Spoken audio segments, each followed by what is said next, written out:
Silakan Bu Sari untuk melanjutkan. Ya.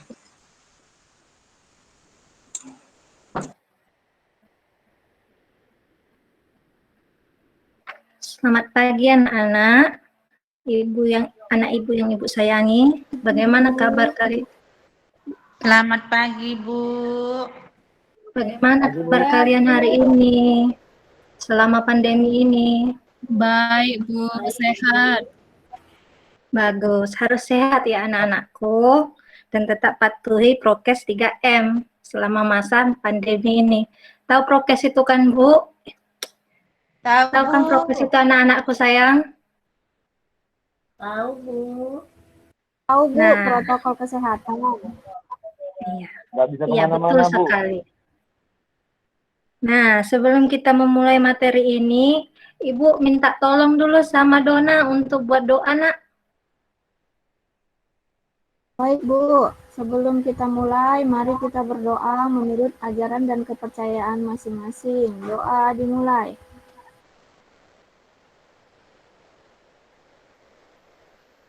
Doa selesai.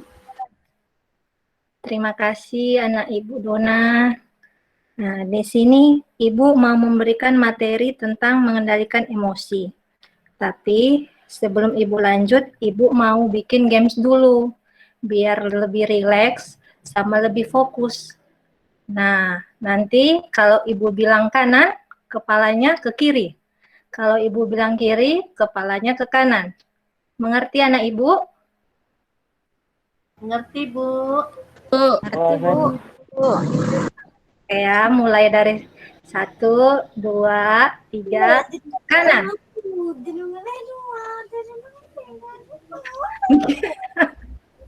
Yang mana nih yang salah? Ada yang ke kiri, ada yang ke kanan kepalanya ini. Kameranya, Bu. Iya, Bu. Satu lagi, sekali lagi. 1, 2, 3. Kiri.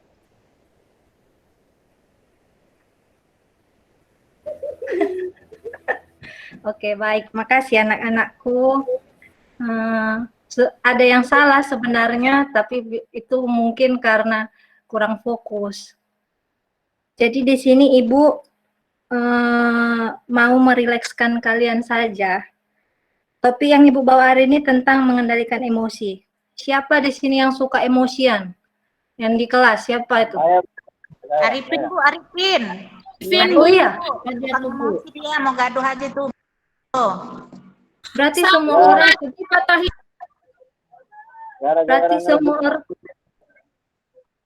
Berarti semua orang kenal sama Arifin ini emosian ya?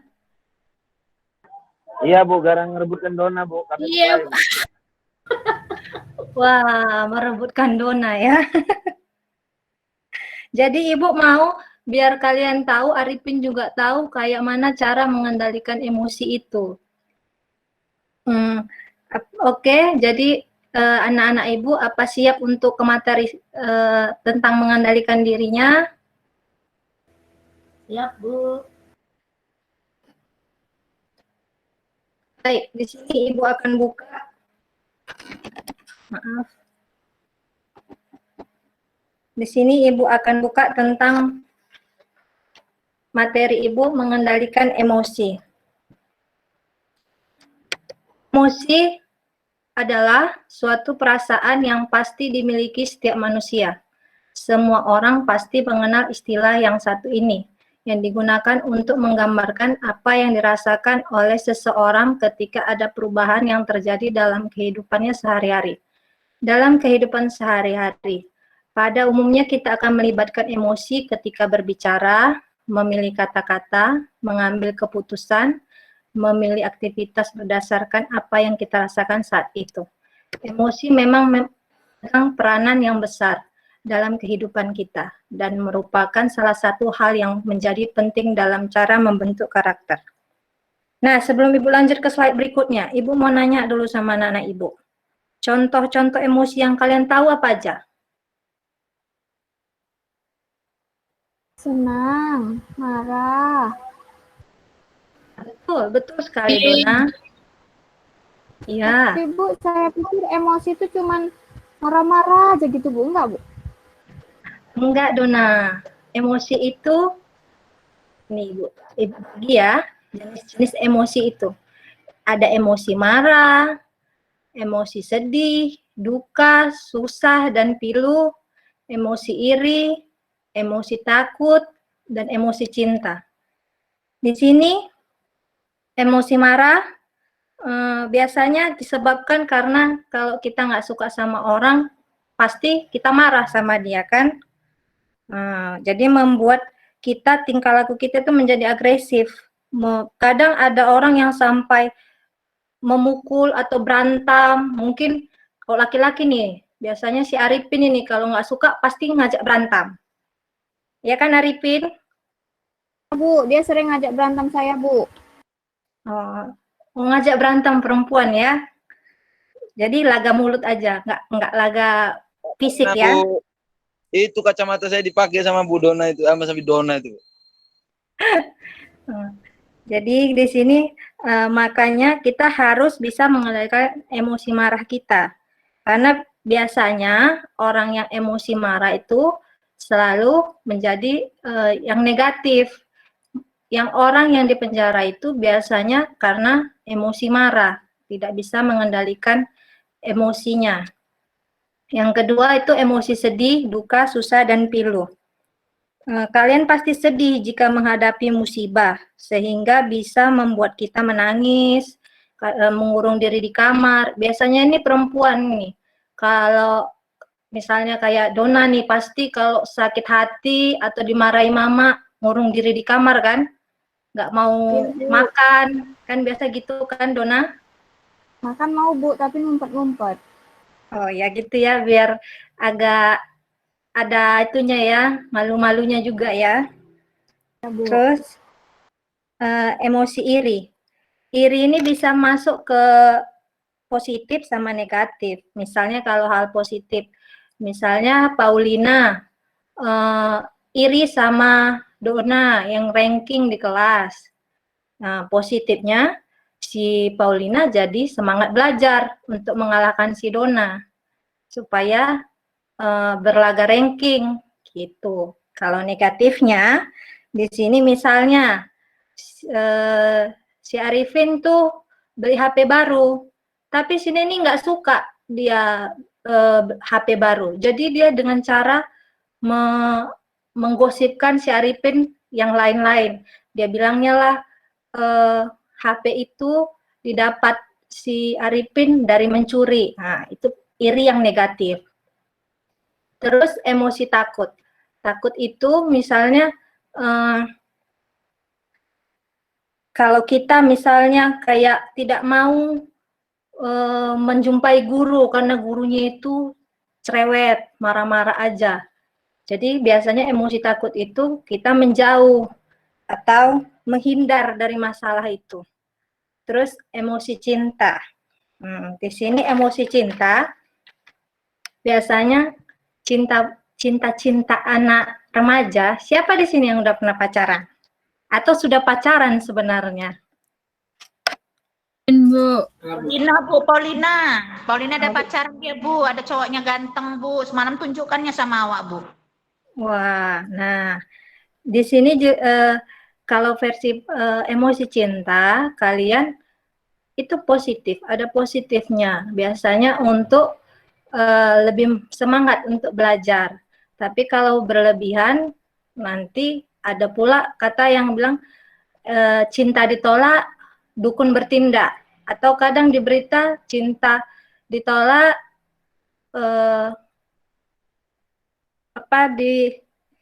bunuh diri atau membunuh. Kan itu banyak di berita-berita itu. Gitu.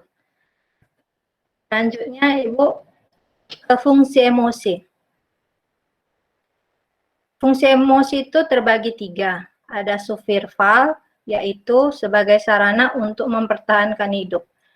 Emosi ini memberikan kekuatan pada manusia untuk membedakan dan mempertahankan diri terhadap adanya gangguan atau rintangan. Yang kedua, energizer, yaitu sebagai pembangkit energi. Emosi ini dapat memberikan kita semangat dalam bekerja, bahkan juga semangat untuk hidup. Misalnya, perasaan cinta dan sayang. Di sini kan jadi pembangkit energi kita.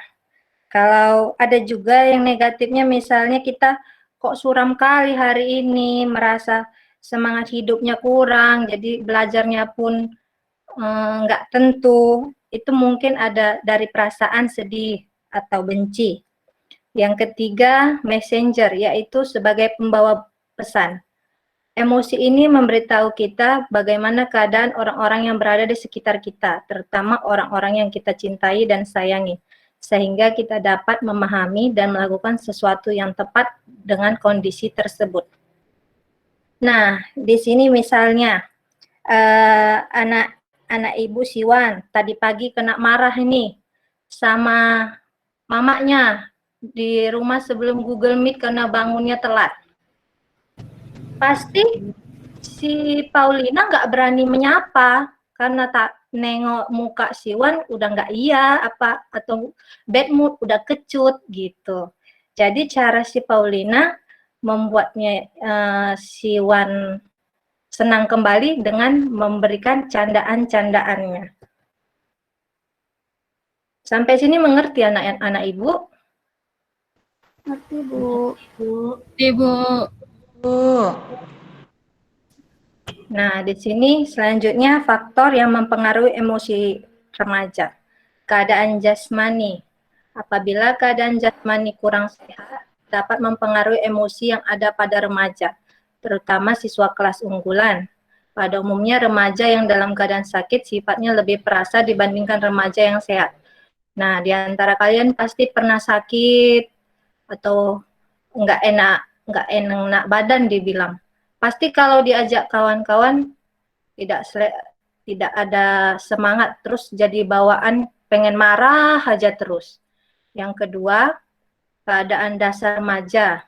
Biasanya kayak si Arifin katanya tadi, marah aja terus. Itu memang mungkin pembawaan si Arifin. Pagi marah, siang marah, malam pun marah.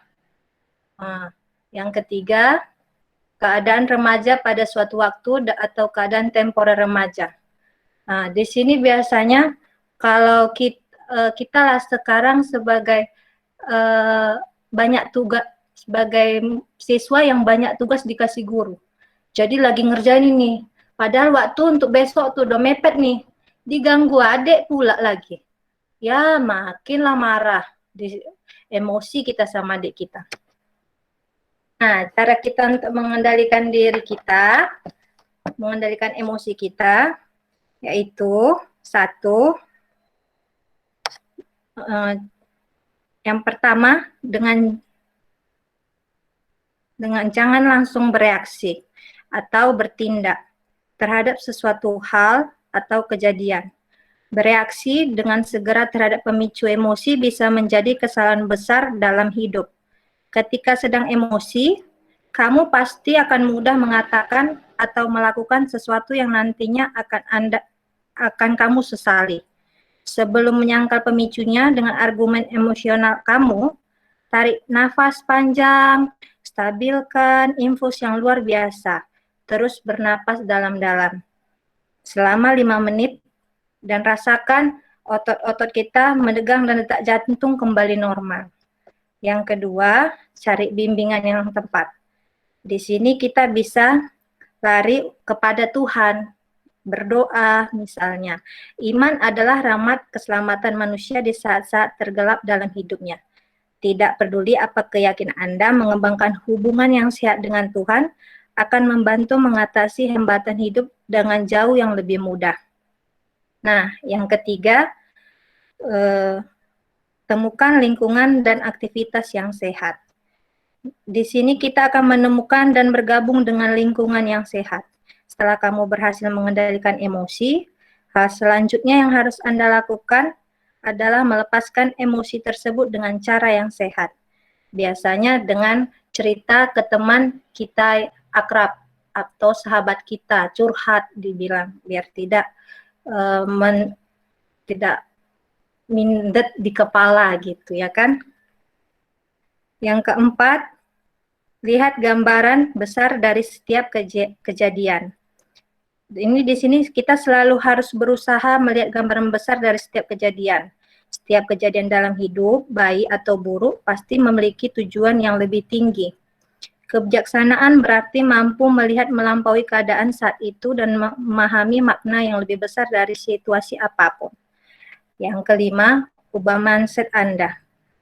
Di sini kita harus mengubah pola pikir dari segala sesuatu. Emosi negatif cenderung akan meningkat kepada kita dengan pikiran yang negatif dan berulang-ulang menciptakan siklus pola yang sama.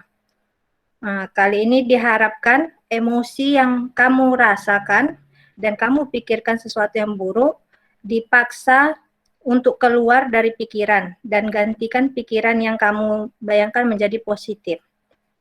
Yang keenam, maafkan pemicu emosi Anda. Di sini Anda harus memaafkan pemicu emosional Anda.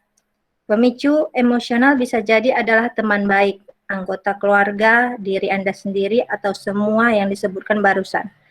Anda mungkin merasa gelombang kemarahan tiba-tiba ketika seorang teman melakukan sesuatu yang bertentangan dengan Anda, atau kebencian pada diri sendiri ketika Anda mengingat sesuatu yang bisa Anda lakukan secara berbeda. Intinya melepaskan diri dari jeratan emosi negatif tadi. Nah, di sini Ibu ada video tentang marah tapi salah.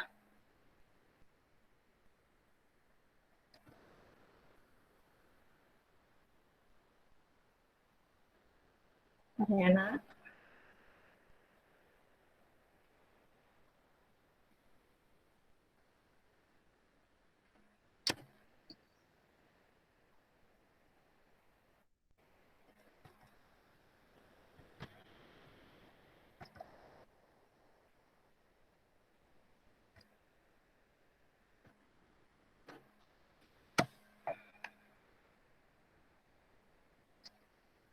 Wah, tidak bisa.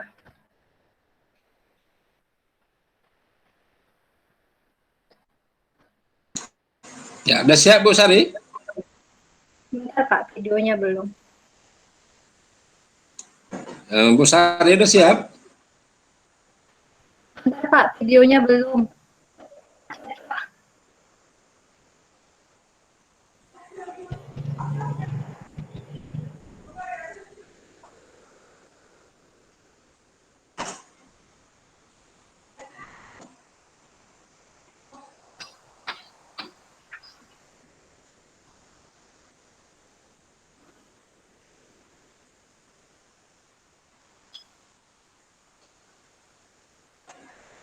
Semua orang bisa merasakan rasa marah.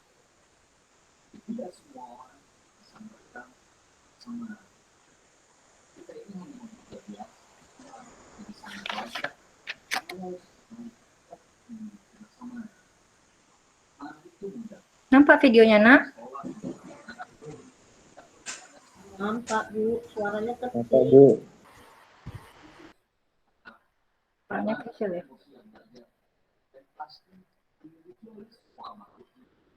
Semua yang hidup pasti bisa marah. Saat kamu mendapat dengan marah, kamu tampak berwibawa. Itu adalah hal yang tidak ada seorang pun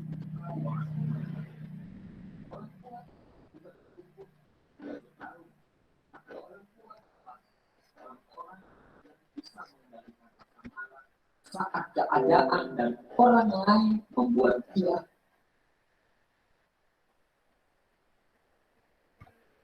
marah. Kita sedang marah, lebih baik jangan berkata apa-apa. Karena saat kemarahan reda, kamu akan menyesal dengan apa yang sudah kamu katakan. Saat kamu membalas kebencian dengan marah dan caci maki, saat itu musuh mulai yang menang. Ketika kamu marah, hitunglah sampai 10 sebelum kamu berbicara. Dan jika kamu sangat marah, hitunglah sampai 100 dan berbicara. Jika sedang marah, jangan memutuskan sesuatu. Jika sedang terlalu bergembira, jangan pula menjanjikan sesuatu. Karena saat itu kita sedang tidak berpikir jernih. Diamlah saat kamu marah. Diam dan renungilah. Karena saat marah, sebaik apapun dirimu bisa menjadi seorang yang sangat jahat. Jika kamu benar, kamu tidak perlu marah. Jika kamu salah, kamu tidak boleh marah. Lemparkan senyum kepada orang yang memancing amarah itu. Berhentilah marah dan tinggalkanlah panas hati itu. Jangan marah, itu hanya membawa pada kejahatan. Cinta itu tidak cepat marah dan tidak kasar. Cinta itu lembut dan menginginkan kebaikan bersama, bukan untuk menang sendiri. Kemarahan dimulai dengan kegilaan dan berakhir dengan penyesalan. Kamu boleh marah, karena siapapun bisa marah. Marah itu mudah, tetapi marah pada orang yang tepat, dengan kadar yang sesuai, pada waktu yang tepat, demi tujuan yang benar, dan dengan cara yang baik, bukanlah hal yang mudah. Marahmu yang mana? Marahnya orang mulia terlihat dari sikapnya, dan marahnya orang bodoh terlihat dari ucapan lisannya. Kemarahan adalah keadaan di mana lidah bekerja lebih cepat daripada pikiran, dan tindakan lebih cepat daripada nurani. Terlalu banyak hal yang tidak bisa diselesaikan dengan rasa marah. Semua yang diawali dengan rasa marah akan berakhir dengan rasa malu. Orang yang kuat adalah orang yang dapat mengendalikan kesabaran. Sebaik-baiknya kesabaran adalah saat engkau lebih memilih diam, padahal emosimu meronta ingin didengarkan. Sebaik-baiknya kekuatan adalah ketika kamu memilih tersenyum, padahal ada air mata yang sejak tadi tidak mau dibendung. Semoga banyak hati yang bisa melunak, banyak marah bisa mereda, dan banyak kecewa yang bisa pulih. Terima kasih. Baiklah, nah di sini Ibu sudah menjelaskan emosi, jenis-jenis emosi, dan cara mengendalikan emosi. Coba anak Ibu, Dona, simpulkan apa yang telah Ibu ajarkan. Yang bisa saya simpulkan adalah supaya kita tidak menyesal nantinya, jangan ketika emosi langsung bertindak. Hitung dulu sampai 100 biar kita bisa lebih rileks atau mengambil keputusan atau mengambil sikap itu tidak salah, Bu. Betul sekali. Nah, untuk anak Ibu yang katanya suka marah, si Arifin, apa yang harus disimpulkan dari sini? Kalau dari pengetahuan saya, Bu, yang dari video tadi itu, yang pertama kesimpulannya memang marah itu akan merugikan kita. Yang kedua, kalau kita mau supaya nggak marah, maka berpikirlah terlebih dahulu dengan cara tadi seperti menghitung. Kemudian kalau kita mau jadi orang yang menjadi mulia, maka marah kita itu arahkanlah kepada sikap yang terbaik supaya orang melihat walaupun kita marah, tapi kita punya sikap yang baik.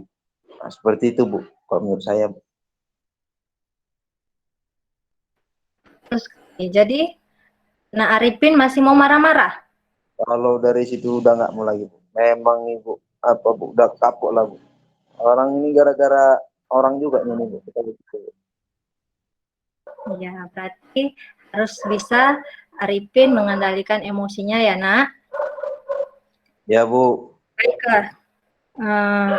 Setelah kita akhiri perjumpaan kita ini, sebelum kita akhiri, coba Bu Neni buat doa lagi, karena kita tadi awal sudah dari doa, awal doa, akhir pun harus diakhiri dengan doa.